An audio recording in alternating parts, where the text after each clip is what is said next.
అందరికీ నమస్కారం అండి. ఈరోజు మనం డి కామేశ్వరి గారు రచించిన భవబంధాలు అనే ఓ చక్కటి కథను విందాం. ఇక కథలోకి వెళ్దాం. వరుణ్, రేపు ఆదివారం కదా, మధ్యాహ్నం భోజనానికి రండి, జానకి కొడుకుతో అంది. ఏదన్నా విశేషమా? ఎవరైనా వస్తున్నారా? ఆరా తీశాడు.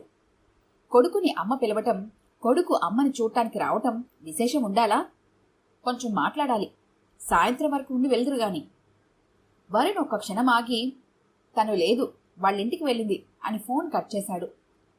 11 గంటలకొచ్చిన కొడుకు భుజం చుట్టూ చెయ్యవేసి ఆప్యాయంగా, పిలిస్తే గాని రావు, నెల అయింది తెలుసా వచ్చి, అంది కినుకుగా. అవునమ్మా, ఆదివారం వచ్చేసరికి ఏమిటో బద్ధకంగా ఉంటోంది. రిలాక్స్గా సోఫాలో వాలి, కిందటి వారం నువ్వు వచ్చావు కదా, కలవటం ముఖ్యం, ఎవరు ఎవరింటికి వస్తే ఏమిటి అన్నాడు నవ్వి. నవ్య ఉంటుంది అనుకున్నాను, అందుకే ఇద్దరినీ రమ్మన్నాను. తను ఓ సోఫాలో కూర్చుంటూ అంది. వారానికల్లా గాలి అటు పోతోంది ఆవిడ గారికి. నేను 7 గంటలకి ఇంటికొచ్చేసరికి లేదు. ఫోన్ అన్నా చేసి చెప్పలేదు. అదేమిటి, మళ్ళీ ఏదైనా గొడవ పడ్డారా? చెప్పకుండా వెళ్ళటమేమిటి? అమ్మా, నాకేం తెలీదు, నన్నేం అడక్కు విసుగ్గా అని. తన ఇష్టం వచ్చినప్పుడు వెళ్తుంది, వస్తుంది, నేనేం అడగను. అదేమిట్రా, ఎక్కడికి వెళ్తున్నది భార్య చెప్పదు, ఎక్కడికి వెళ్ళావని భర్త అడగడు. ఇదేం సంసారం? మీ ఇద్దరి పద్ధతి ఏం బాగాలేదు, మందలింపుగా అంది. అమ్మా, నేనందుకే రాను. వచ్చిన దగ్గర నుంచి నీతి బోధలు సాధింపులు. ఇంట్లో తనగోల, ఇక్కడ నీగోల. నేనేం చెప్పినా నీ కోడల్ని సపోర్ట్ చేస్తావు. ఎందుకు చెప్పటం? అన్నం పెట్టు, తినేసిపోతాను దురుసుగా అన్నాడు. ఏమిట్రా నాన్న, చిన్నపిల్లాడ్ల అలక. 30 ఏళ్ళొచ్చినా కొడుకు చెయ్యి పట్టుకుని నిమురుతూ అంది జానకి. నీకంటే కోడలలా ఎక్కువవుతుంది, కానీ మనింటికొచ్చిన పిల్ల కూతురే అనుకోవాలి. ఆ అమ్మాయి మనసు నొచ్చుకొని తల్లి కొడుకు ఒకటే అనుకోకూడదు. తన వైపు ఆలోచించి పెద్దదానిగా సర్ది చెబుతాను. బాబీ, ఒక ఆడదానిగా, అమ్మగా, భార్యగా, అత్తింటి కోడలుగా వచ్చిన ఒక అమ్మాయి మనస్థితి ఎలా ఉంటుందో నీకేం తెలుస్తుందిరా? పుట్టి పెరిగిన ఇంటిని, ప్రేమాభిమానాల మధ్య పెరిగిన అమ్మాయికి ఒక్కసారిగా అన్నింటికీ దూరమై కొత్త చోటు, కొత్త ఇల్లు, కొత్త మనుషులు, కొత్త అలవాట్లు, కొత్త వాతావరణం మధ్య ఇదంతా నాది, వీళ్ళందరూ నా వాళ్ళు అనుకోవడానికి సమయం పడుతుంది. భర్త అన్నవాడే తనవాడు, కావలసినవాడు అని నిన్నే నమ్ముకొనొచ్చిన అమ్మాయికి నీకు మేమున్నాం, నీవు మాదానివి, ఈ ఇల్లు నీదే అన్న భరోసా ఇవ్వటం మన పని. అలాంటి భార్యకి నువ్వు ఆసరగా నిలవాలి. అత్త మా అమ్మలాంటిది అనుకునే నమ్మకం కలిగించితే మంచి చెడ్డ చెప్పి మందలించగలదు అత్త. పెద్దదానిగా ఇద్దరికి సర్ద చెప్పడం నా బాధ్యత కదా. కానీ నిన్ను అడిగినంత చనువుగా అమ్మాయిని అడగను కదా. సరేలే, నేనేదో అనేశానని తను ఫీల్ అయిపోయినట్టు ఊహించుకోకు. నేనేం అనలేదు, గొడవేం పడలేదు. నవ్య ప్రతి ఆదివారం పరిగెడుతుంది, ఈసారి శనివారమే వెళ్ళింది. చెబితే వద్దంటానా? వద్దంటే మానుకుంటుందా? అందుకే అసలు పట్టించుకోను అసహనంగా అన్నాడు. నిన్న నవ్య ఇక్కడికొచ్చింది, చాలాసేపు మాట్లాడింది తెలుసా? నెమ్మదిగా అంది జానకి. తెల్లబోయాడు వరుణ్. క్షణంలో తేరుకొని, ఆహా, మరి నన్నెందుకు అడుగుతున్నావు? తను నీకేం చెప్పిందో అందుకేనా క్రాస్ ఎగ్జామినేషన్ అన్నాడు సూటిగా చూస్తూ. తన మధ్య నవ్య మధ్య జరిగిన సంభాషణ ఎంతవరకు చెప్పాలని తేల్చుకోలేక వీరంత తేలిగ్గా, ఏముంది, ఎప్పుడూ నీకు తనకు ఉన్నదే కదా, నీవెక్కడికి రావు, సరదా లేవు, ఎవరితోనూ కలవవు. మా ఫ్రెండ్స్ అందరూ చక్కగా పెళ్లాల వంట పార్టీలకి, పిక్నిక్లకి వస్తారు. వరుణ్ రాకపోతే నాకెంత చిన్నతనం, అవమానం అంటూ చెప్పుకొచ్చింది. అంత అడిగినప్పుడు వెళ్ళొచ్చు కదరా.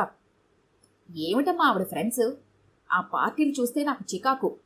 అంతా ఆర్టిఫిషియల్ మాటలు, నవ్వులు, మితిమీరిన షోకులు, చీప్గా అనిపిస్తుంది. ఏమిటో ఆ మేకప్పులు, పలకరింతలు, ఆ సుతారంగా మాటలు, లేనిది తెచ్చిపెట్టుకునే నవ్వులు, పొగట్టలు. వాళ్ళెవ్వరూ నాకు తెలియరు. అక్కడికి మొదట్లో తన కోసం కొన్నిసార్లు వెళ్ళాను. సెలవొస్తే చాలు పార్టీలు, హోటళ్ళు అంటుంది. నాకేమో మంచి పుస్తకం చదువుకోవటం, ప్రశాంతంగా పాటలు వినడం, రిలాక్స్గా ఉండాలి అని ఉంటుంది విసుగ్గా అన్నాడు. అవును, ఆ అమ్మాయి సరదాలు వేరు. మీరిక్కడున్నప్పుడు చూశానుగా. ఫోన్లు, స్నేహితులు మరీ ఎక్కువే అనుకో. కానీ ఏదో అప్పుడప్పుడైనా తన సంతోషం కోసం మనకిష్టం లేని పనులైనా ఇతరులని, అందులో భార్యని సంతోషం పెట్టడం కోసం కొన్ని చెయ్యాలిరా. ఇంట్లో గొడవలు ఉండకూడదు అంటే ఒకరి కోసం ఒకరు కొన్ని సర్దుబాట్లు తప్పవు అనునయంగా అంది. అమ్మా, నేను పెళ్లిళ్లకు శుభకార్యాలకు వెళ్తాను. నాకెవరూ తెలియకపోయినా నాకు ఈ క్లబ్బులు, హోటల్లో పార్టీలు, ఆడామగా తాగుడు ఏమిటో నాకెందుకు వెళ్ళాలనిపించదు. ఎప్పుడూ ఏ 2-3 నెలలకు ఒకసారి ఏ న్యూ ఇయరో, స్పెషల్ ఆకేషన్స్, ఆఫీస్ పార్టీలు తప్పవు. సెలవు వచ్చేసరికల్లా పద అంటే నాకెక్కడ కుదురుతుంది? నేనేం తనని వద్దనలేదు కదా. వెళ్ళి ఎంజాయ్ చెయ్యి, నన్ను బాధ పెట్టుకొని ఎన్నిసార్లు చెప్పాను. నిజాయితీగా అంటున్న కొడుకుని ఏమనాలో తెలియక తలూపింది అప్రయత్నంగా. తనకి కాలక్షేపం లేక ఏదో కొత్తదనం కావాలన్న ఆరాటం. పని పాట లేదు. ఇంట్లో వంట బోరంటూ మనిషిని పెట్టింది. అన్నీ ఆమె చేసి టేబుల్ మీద పెడుతుంది. ఆఫీస్కెళ్ళి రావటం ఒకటే పని. ఇల్లు, వంట సర్దుకోవటం, దేని మీద తనకి ఇంట్రెస్ట్ లేదు. స్నేహితులు, తిరుగుళ్ళు, ఫోను ఉంటే చాలు. ఇంకా కాలేజ్ స్టూడెంట్ లెవెల్లో ఉంది తను. విరక్తిగా అన్నాడు తరుణ్. పెళ్ళయ్యాక 7-8 నెలలు వాళ్ళు బుక్ చేసుకున్న అపార్ట్మెంట్ రెడీ అయ్యే వరకు ఇక్కడున్నప్పుడు నవ్య కొత్త కోడలుగా వచ్చిన పిల్ల. తనే నేర్చుకుంటుంది అని కొన్నాళ్లు అసలు ఏ పని చెప్పలేదు జానకి. చనువుగా వచ్చి ఏదన్నా తనతో పాటు వంటింట్లో కబుర్లు చెబుతూ కాస్త సాయంగా కూరలు తరిగిస్తా, ఇలా ఇవ్వండి, చపాతీ పిండి కలపన, టేబుల్ మీద అన్నీ నేను పెడతాను, మీరు కూర్చోండి లాంటి చిన్న చిన్న పనులన్నా చేస్తుందేమో అని ఆశించింది. కానీ లాభం లేకపోయింది. ఏమిటో పని పాట అలవాటు ఉన్నట్టు లేదు, ఇంట్లో అలా పెరిగినట్టుంది అనుకుని జానకి సర్దుకుపోయింది. ఏమిటోరా నువ్విలా అంటావు, నిన్న నవ్య చాలా సీరియస్గా కంప్లైంట్ చేసింది. ఏమంది? నీతో చెప్పడం ఎందుకు, డైరెక్ట్గా నాతోనే చెప్పచ్చుగా ఆవేశంగా అన్నాడు. జానకి సందిగ్ధంగా ఎలా ఏది చెప్పటం అన్న ఆలోచనలో పడినట్టు ఊరుకుంది. అత్తయ్య గారు, నేను మా ఇంటికి వెళ్ళిపోతున్నాను. మీరు నన్ను కోడలుగా కాక కూతురుగా చూస్తారని చెప్పి వెడదామని వచ్చాను. ఇంక మీరు నాకేం చెప్పద్దు, చెప్పినా వినను. దూకుడుగా ఇంట్లోకి వస్తూనే ఆవేశంగా అంది నవ్య. చదువుతున్న పుస్తకం పక్కన పెట్టి ముందు లోపలికెళ్ళి మంచినీళ్ళు తాగిరా, ఎర్రబడి చెమట పట్టిన మొహం చూసి అంది జానకి. సరే ఇప్పుడు చెప్పు, ఎక్కడికి వెళ్ళిపోతానంటున్నావు? జానకి సూటిగా చూసింది. ముందు మా ఇంటికి, ఆ తర్వాత మిగతాది ఆలోచిస్తాను. నీ ఇల్లు వదిలి పుట్టింటికి వెళ్ళిపోవాలని నిర్ణయం తీసుకునేటంత విషయం ఏం జరిగింది? ఏం జరుగుతుంది? మీ అబ్బాయి ఇంక మారడని అర్థమైపోయింది. అతనికి నాకు పడదు, నేనింక సర్దుకోను. ఓ సరదా లేదు, అచ్చటా ముచ్చటా లేదు. మౌన మునిలా ముద్దులా కూర్చునే మొగుడిని నేనింక భరించలేను. నేను లైఫ్ ఎంజాయ్ చెయ్యాలి, మనుషులు కావాలి, సరదాలు కావాలి, షికార్లు, పార్టీలు, స్నేహితుల మధ్య జీవితం ఆటలా పాటలా సాగాలి అని ఉంటుంది. మా స్వభావాలు కలవవు, ఇంక మా ఇద్దరికీ కుదరదు ఆవేశంగా అంది. సరే ఇప్పుడేం చేస్తావు? విడాకులు తీసుకుంటావా? విడిపోతావా? నిర్ణయం తీసేసుకున్నావా? కోడల్ని చూస్తూ ప్రశాంతంగా అంది జానకి. అత్తమాటికి ఒక్క నిమిషం చకితురాలై తడబడుతూ, ఏమో ఇంకా అదంతా ఆలోచించలేదు, తనతో మాత్రం ఉండనంతే. మొండిగా చిన్నపిల్లల అంటున్న కోడల్ని చూసి, మరి వాడితో ఈ మాట చెప్పావా అంది. లేదు, ముందు వెళ్ళిపోతే నే లేకపోతే తెలిసొస్తుందేమో చూస్తాను, ఒక అవకాశం ఇచ్చి చూస్తా మారడానికి బింకంగా అంది. ఓ, అయితే ఇది ఉత్త బెదిరింపన్నమాట, వాడేం చేస్తాడో చూద్దామని. అత్తయ్య గారు, మీ అబ్బాయిని వెనకేసుకు రాకండి, నాకు ఒళ్ళు మండుతుంది. నీకు తెలుసు నేనెవరినీ వెనకేసుకుని రానని. ఎవరి తప్పుంటే వాళ్లకే పెద్దదానిగా ఏదన్నా చెప్పాలి అనుకుంటాను ప్రశాంతంగా చిరునవ్వుతో అంది. అందుకే నీకు చెప్పాలని వచ్చాను. కాస్త మెత్తబడింది. చూడు నవ్య, అందరి స్వభావాలు ఒకేలా ఉండవు. ఎంతసేపు నీ ఇష్టాలు కోరికలు చెల్లాలనుకుంటే సంసారంలో కలతలు తప్పవు. పార్టీలు క్లబ్బులు అవి వాడికంతగా నచ్చమని అర్థమయ్యాక నీ భర్తని నీ వైపు తిప్పుకునే చాకచక్యమన్నా ఉండాలి. అది లేనప్పుడు కాస్త అవతలి వారి అభిప్రాయం గౌరవించి దానికనుగుణంగా నీవు మారాలి. అంటే ఆయన గారి కోసం నా సరదాలన్నీ చంపుకోవాలా? ఆయన పార్టీలకు నేను వెళ్ళటం లేదా? నిలదీసింది నవ్య.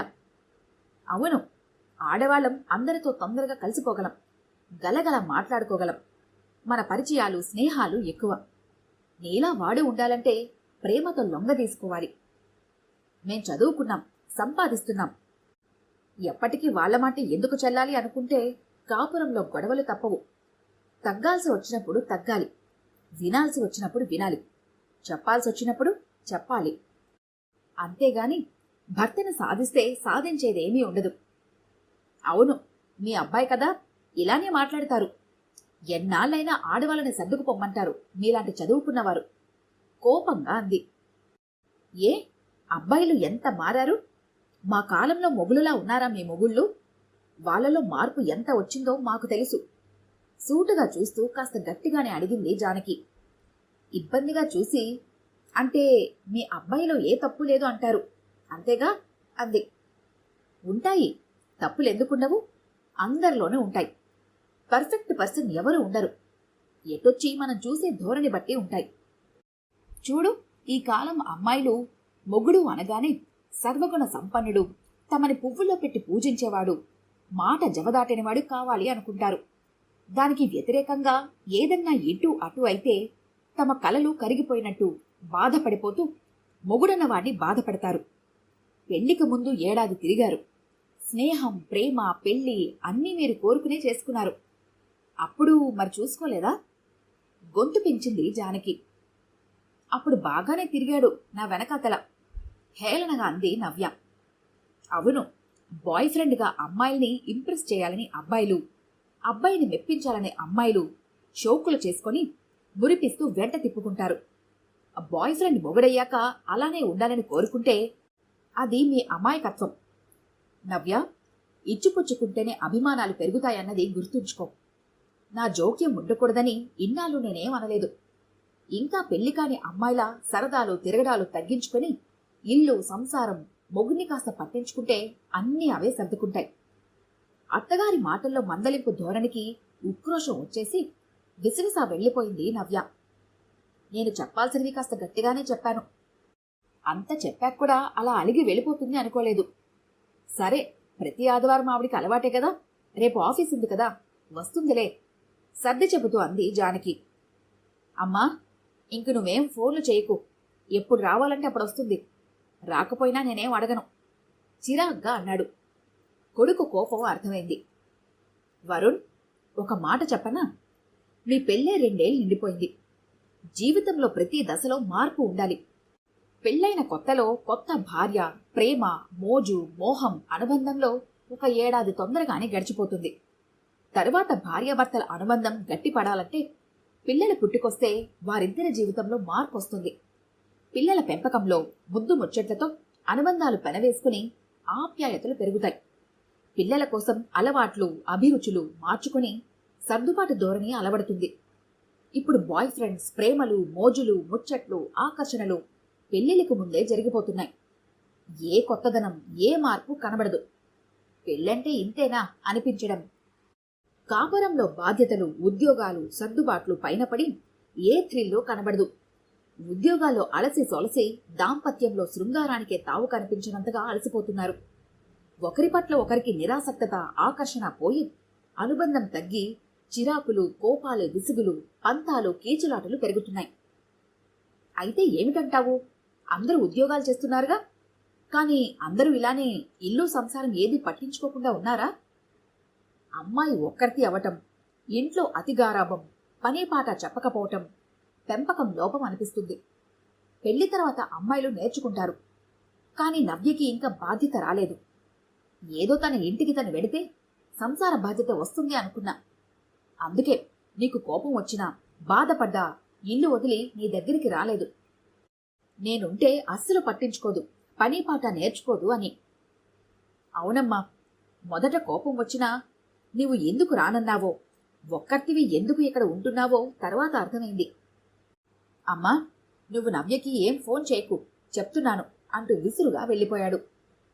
రావోయ్ వరుణ్, రారా, మామగారు ఆప్యాయంగా ఆహ్వానించారు.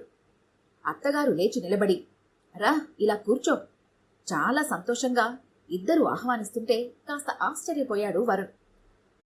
తను ఊహించిన ఆ ప్రసన్న వాతావరణం, గంభీరత కనపడకపోవటంతో ఓ విధంగా రిలీఫ్గా ఫీల్ అయ్యాడు. వారం రోజుల తర్వాత వరుణ్, ఒకసారి నీవు అర్జెంటుగా రావాలి. మామగారి నుంచి ఫోన్ రాగానే నవ్య ఏం చెప్పిందో, ఈయన పిలిచి ఏం నీతులు చెబుతాడో, క్రాస్ ఎగ్జామ్ చేసి అల్టిమేటం ఇస్తాడేమో. సరే, ఒకసారి వాళ్లతోనూ మాట్లాడి నవ్య గొడవ తేల్చుకుందాం అన్నట్టు వెళ్ళిన వరుణ్ అక్కడ ఎదురైన అభిమాన ఆహ్వానం, ప్రసన్న వాతావరణం చూసి, ఏమిటి అర్జెంటుగా రమ్మన్నారు అన్నాడు కూర్చోకుండానే. అర్జెంటుగా కాక మామూలుగా చెప్పే కబురా ఇది? మనవడు వస్తున్నాడో మరి మాకు. ఇదిగో చూడండి, ఇక మీరిద్దరూ చిన్నపిల్లల తగువులు మానేసి డాడీ మమ్మీల రోల్కి ప్రిపేర్ అవ్వడం మొదలుపెట్టండి సంబరంగా ఆనందంగా అన్నాడు. వరుణ్ ఒక్క క్షణం అర్థం కానట్టు చూసి తరువాత, ఏమిటి నిజమా సంభ్రమంగా అన్నాడు. నవ్య చెప్పలేదా నీకు? దాని మొహం, దానికి తెలిస్తే కదా. వికారం వాంతులు అంటూ తిండి తినకపోతే వాళ్ళమ్మ డాక్టర్ దగ్గరికి తీసుకెళ్ళింది. వెళ్ళు వెళ్ళు, గదిలోకి వెళ్ళు అంటూ తరిమాడు ఆయన. ఏదో పాపం, నా బాబుకి తండ్రి ప్రేమ ఉండాలి కదా అని వస్తున్నాను తెలుసా, దబాయింపుగా అంది నవ్య కారులో బొంగ మూతి పెట్టి. అబ్బే పర్వాలేదు, పుట్టని బాబు మీద అంత ప్రేమ పుట్టుకొచ్చేసి నన్ను ఉద్ధరించడానికి వస్తున్నావు, వెల్కమ్ హోమ్ వ్యంగ్యంగా ఎత్తిపొడిచాడు వరుణ్. నాకుంది, నీకే లేదు నా మీద ప్రేమ. భుజం మీద తలవాల్చి ముద్దులు గురిసింది. నీ తిక్కవేషాలు ఆపి కాలేజ్ గర్ల్ అవతారం నుంచి అమ్మ అవతారానికి ప్రిపేర్ అవ్వు. పిచ్చి పార్టీలంటే కాళ్ళు విరగొడతాను, డ్రింక్ ముట్టుకుంటే చేతులు విరగొడతాను. నోరు మూసుకుని చెప్పినట్టు విను బెదిరించాడు నవ్వుతూ. అబ్బో, మొనగాడు బయలుదేరాడు కాళ్ళు విరగొట్టడానికి. నాకే హాయిగా ఉద్యోగం మానేసి ఇంట్లో తింటూ కూర్చుంటాను, మరీ మంచిది. అదేం కుదరదు, 9వ నెల వరకు ఉద్యోగం చేస్తావు. లేకపోతే ఇలాంటి బద్ధకస్తులు పుట్టుకొస్తారు తిని పడుకుంటే. చలాకీగా ఉండాలి, ఆరోగ్యం సరిగా ఉండాలంటే డ్రింక్ అది తెలుసులేవోయ్, డాక్టర్ చెప్పిందిలే నాకు, నీతులు చెప్పక నాకు. కడుపున పడగానే కంట్రోల్ చేస్తున్నాడు, ఇది అది చేయొద్దు అనుకుంటూ. పుట్టాక ఎలాగో నా ఫ్రీడమ్ అంతా పోతుంది కాబోలు విచారం నటించింది నవ్య. అంతే మరి, రంకెలు వేసే గిత్తకి ముక్కుతాడు వేస్తారు పొగరు దించడానికి, నీలాంటి దానికి పిల్లలు వేస్తారు ఉడికించాడు వరుణ్. బాల్కనీలోంచి ఆరాటంగా ఎదురు చూస్తున్న జానకి కారు దిగి సరదాగా లోపలికొస్తున్న కొడుకు కోడల్ని తలుపు దగ్గరే ఇద్దరినీ కలిపి సంతోషంగా చుట్టేసింది. వియంకుడు చెప్పిన శుభవార్త, తర్వాత వరుణ్ ఫోన్ చేసి వస్తున్నామని చెప్పిన దగ్గర నుంచి ఆవిడికి సంతోషంతో గాలిలో తేలిపోతున్నట్టుగా ఉంది. ఇంట్లోకొచ్చాక కొడుకు చెప్పిన కబుర్లు వింటూ, అవునాయనా, పెళ్లికి పలుపుతాడు నడుంకి కట్టి మొగుడు పిల్లల్ని కట్టడి చేస్తారు, పిల్లలు పుట్టుకొచ్చి సంసార బంధాన్ని బిగిస్తారు. అమ్మా, ఎంతైనా ఆడవాళ్ళని సపోర్ట్ చేస్తావు అన్నాడు వరుణ్. అదేం కాదు కాని నిజం చెప్పనా, మన దేశంలో సంసారాలు సగం పిల్లల వల్లే నిలుస్తాయి. పిల్లలే భార్యాభర్తల్ని బంధించే బంధాలు అంది ఇద్దరిని మురిపెంగా చూస్తూ జానకి. ఈ కథ కనుక మీకు నచ్చినట్లయితే లైక్ చేయండి, షేర్ చేయండి. మరిన్ని ఇంట్రెస్టింగ్ కథల కోసం మా ఛానల్ని తప్పకుండా సబ్స్క్రైబ్ చేసుకోండి.